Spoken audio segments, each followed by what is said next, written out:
You are looking at the wrong country.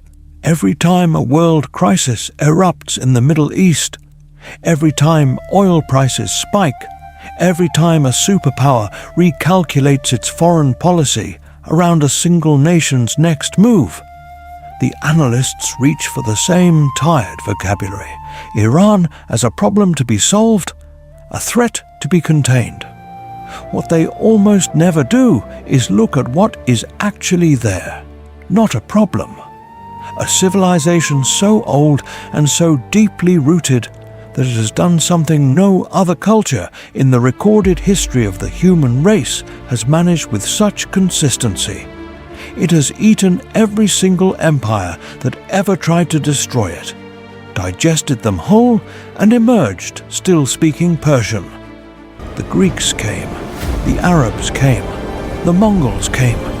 Each arrived with absolute certainty that this time the civilization on the Iranian plateau would be broken permanently. Each was wrong, not just in the ordinary sense of failing, but in a deeper, stranger way. They conquered Iran completely. They burned its cities, killed its kings, replaced its religion. And then, within 2 or 3 generations, their own grandchildren were speaking Persian, building Persian architecture, writing Persian poetry, and running their empires according to Persian administrative principles. How does a civilization lose every battle and win every war? How do you preserve the core of who you are through 5,000 years of continuous catastrophe? This is not a story about a country. It is a story about what civilization actually means when tested to its absolute limit, again and again, and refuses to break.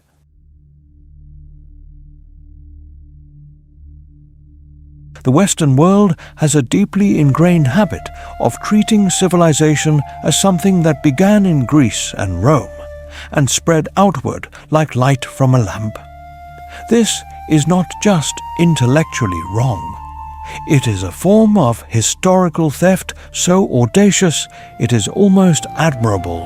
The revolution that made civilization possible, the transition from nomadic hunting to settled agriculture, happened on the Iranian plateau roughly 10,000 years ago.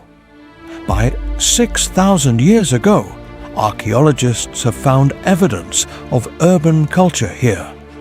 The Jiroft civilization, discovered only in the early 2000s, produced carved objects of extraordinary artistic sophistication that predate classical antiquity by millennia. The civilization that would eventually produce Cyrus the Great, Rumi, and the nuclear negotiators in Vienna was already 6,000 years ago doing things the Greeks wouldn't attempt for another 3,000 years. The first great Iranian power, Elam, exercised hegemony over the Sumerians, the civilization we credit with inventing writing, before the pyramids at Giza were built. And when the Akkadian king Naram-Sin went to war with Elam in the 23rd century before Christ, the conflict ended not with simple military victory, but with a written treaty guaranteeing Elamite independence. Scholars of international law have identified this as the first documented international treaty in human history. The concept of sovereign states negotiating formal agreements rather than simply fighting to annihilation was invented here 4,000 years ago. The people we recognize as Iranian arrived between the 20th and 15th centuries before Christ, nomadic Indo-European tribes who called themselves Aryans, the noble ones, and named their homeland Iranian Vaja. Over time, this became Ariana, then Iran. When a Persian scholar and an English professor compare their ancient languages, they find shared roots tracing back 5,000 years. The Persian word for mother, madar, rhymes with the English word it mirrors because they are the same word. carried across continents by the same people.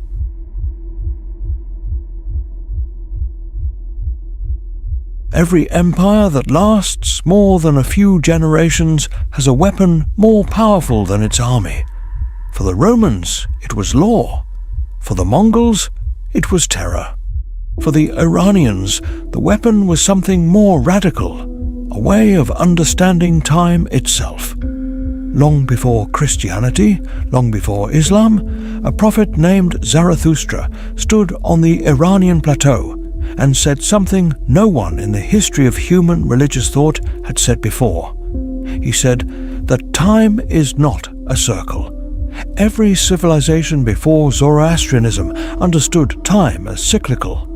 The seasons turn, empires rise and fall and rise again, and nothing ultimately matters. Zarathustra rejected the wheel. In his teaching, the universe was not a cycle but a battlefield. Two fundamental forces, Ahura Mazda, the Lord of Light and Truth, and Angra Mainyu, the spirit of darkness and destruction, are in irreconcilable conflict, moving toward resolution. Time has a beginning and will have an end, a final judgment, a purification of the world, an ultimate triumph of good. History is not meaningless repetition. It is moral progress toward a goal. For Iranians who absorbed this teaching, it provided something of incalculable political value, a framework within which suffering made sense. When the Macedonians burned Persepolis, when the Arabs overturned everything, when the Mongols slaughtered entire cities, these were not proofs that Iranian civilization was defeated. They were episodes in the eternal war between light and darkness, setbacks in a story that would ultimately end in triumph. You could lose the battle and know with genuine theological certainty that you would win the war. The influence of this vision extended far beyond the plateau. When Cyrus freed the Jewish people from Babylonian captivity, he brought into contact two of the most intellectually fertile theological traditions of the ancient world. The concepts of linear time, final judgment, cosmic battle between good and evil, a savior figure arriving at history's climax. These flowed from Persian Zoroastrianism into late Second Temple Judaism, from there into early Christianity, and from there into Islam. The linear time we live in today, the idea that history has a beginning and an end, that progress is possible, that individual choices matter, is not, at its root, a Greek invention or a Christian one. It is an Iranian one.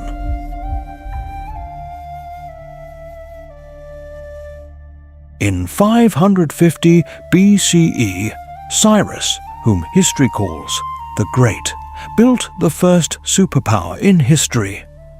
Not just the largest empire the world had seen, stretching from Egypt to the Indus Valley and encompassing roughly half the population of the earth, but the first empire organized on principles with no precedent in the ancient world.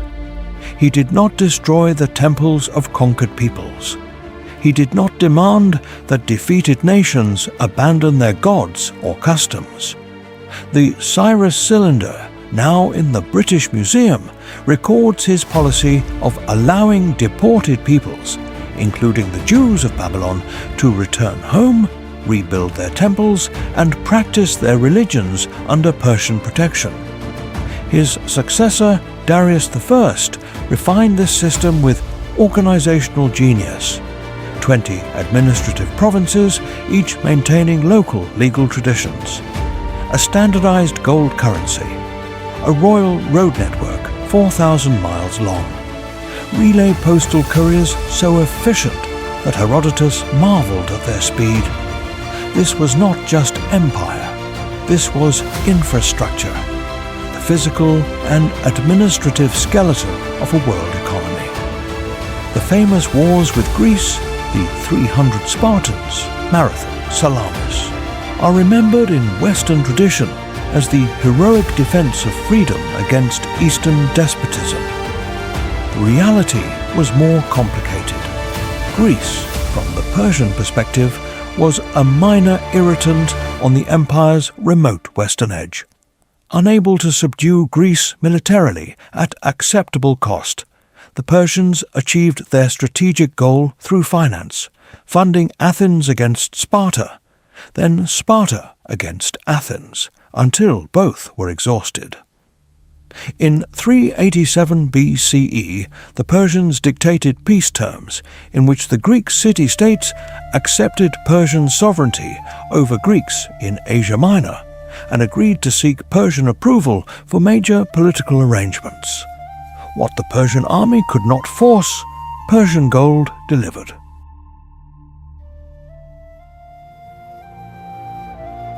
In 651 CE, the Arab armies of the Islamic Caliphate destroyed the Sassanid Empire. The last Persian emperor was murdered by a miller while fleeing across his own territory. By every historical precedent, this should have been the end. The Babylonians vanished. The Hittites disappeared so completely their very existence was forgotten until archaeologists found their archives in the 19th century. Egypt became Arabic-speaking. Syria was absorbed. Iran was not. The Iranians converted to Islam genuinely, not performatively. Iranian scholars became among the most distinguished contributors to Islamic theology, philosophy, and science. The intellectual golden age of Islamic civilization in the 9th and 10th centuries was, to a remarkable degree, a Persian achievement carried out in Arabic. But while they mastered Arabic as the language of religion and scholarship, the Iranians refused to let Persian die. It was an active cultural campaign carried out most visibly in poetry. The Shahnameh, the Book of Kings, written by the poet Ferdowsi around 1000 CE, is a 60,000-verse epic recounting the entire mythological and historical tradition of Iran from creation to the Arab conquest. Ferdowsi wrote it in Persian so pure, so deliberately free of Arabic loanwords, that it became a linguistic fortress. He is reported to have said he spent 30 years on this work to revive the Persian language. He succeeded. Persian not only survived, it became the literary prestige language of half the known world.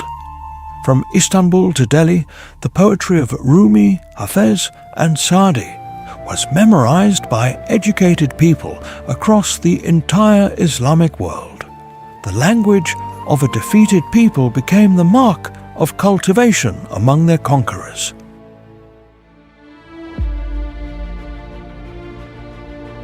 The Mongol invasions of the 13th century came closer to destroying Iranian civilization than anything before or since. Cities that had existed continuously for thousands of years were emptied. The underground irrigation channels that had made agriculture possible for millennia were systematically destroyed. Some regions did not recover demographically for centuries. And then Hulagu Khan, grandson of Genghis, who had just sacked Baghdad and ended the Abbasid Caliphate, established his state in Iran. His successors converted to Islam within 2 generations. They made Persian the language of their court. They built mosques and madrasas. They patronized Persian poets and painters. The brutal horsemen who had murdered millions became the sponsors of one of the great flowerings of Persian miniature painting and literary culture. When Timur swept through Iran at the end of the 14th century, constructing towers of skulls, he took Iranian craftsmen and artists back to Samarkand, where his successors created one of the most beautiful concentrations of architecture the Islamic world had ever produced. The blue tile domes of Samarkand are Iranian art built by Iranian hands in the capital of the man who devastated Iran to produce them. Within a generation of Timur's death, his descendants were composing Persian poetry.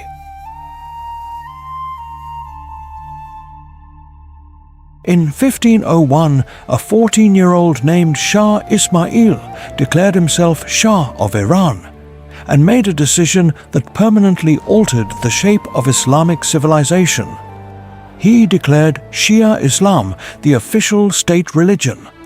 The overwhelming majority of the Islamic world was Sunni. This looked on the surface like catastrophic isolation. It was a masterstroke of civilizational survival. Shia Islam gave Iran something it had been searching for since the Arab conquest, a form of Islam that was distinctly, irreducibly Iranian. Shia Islam's historical narrative centered on the martyrdom of Hussein, on the grief of a righteous minority in the face of unjust power, on patient waiting and eventual redemption, resonated with extraordinary depth in a civilization that has spent 1,000 years surviving conquest while maintaining its inner coherence. The Safavids then built a state of extraordinary cultural brilliance. Isfahan became one of the most beautiful cities in the world. Its great square, its mosques with tilework the color of a desert sunset, demonstrated that Iranian civilization at its height was not merely surviving, it was creating beauty that stopped European visitors in their tracks.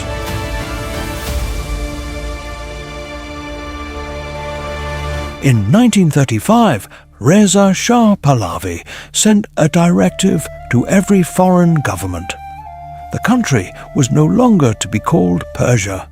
It was to be called Iran. This was not a small thing. The word Persia had been used by the Western world for 2,500 years, accumulating enormous romantic weight, flying carpets, sumptuous court life, melancholy poetry. Something exotic, ancient, beautiful, and safely distant. Something that could be appreciated aesthetically while being dismissed politically. Reza Shah understood exactly what the name Persia meant to European ears. He had watched Britain take Iranian oil under terms that would have embarrassed a colonial administrator anywhere else in the empire. He had watched Russian troops occupy northern Iran. Both powers had used Iranian territory as a game board for their strategic competition. The romantic aura of Persia had served them perfectly. It made Iran picturesque rather than powerful, historical rather than present. Iran was different. Iran was the name Iranians had always called themselves, connecting the modern state directly to 3,000 years of continuous tradition. It was not a Western word, not a Greek word, not a colonial label. It was the name the people had chosen for themselves, and they were insisting the world use it. In miniature, the same move the Iranian civilization had been making for 5,000 years. We will tell you who we are. You will not tell us. The Greeks thought they had destroyed Persia. Persia absorbed them. The Arabs thought they had replaced Persian civilization. Persian civilization absorbed them. The Mongols thought they had erased everything. Persian civilization absorbed them. Every force that has ever been absolutely certain it had finally dealt with the Iranian question has eventually discovered that the question was, in fact, dealing with them. This is a 5,000-year pattern. It has not broken yet. And the civilization that invented the concept of linear time, that first proposed against every prior human intuition that history has a direction, and that direction leads somewhere, has more patience with the long arc of that direction than most of its current antagonists have yet understood. They are still here. The only question worth asking is what we will have learned from them by then.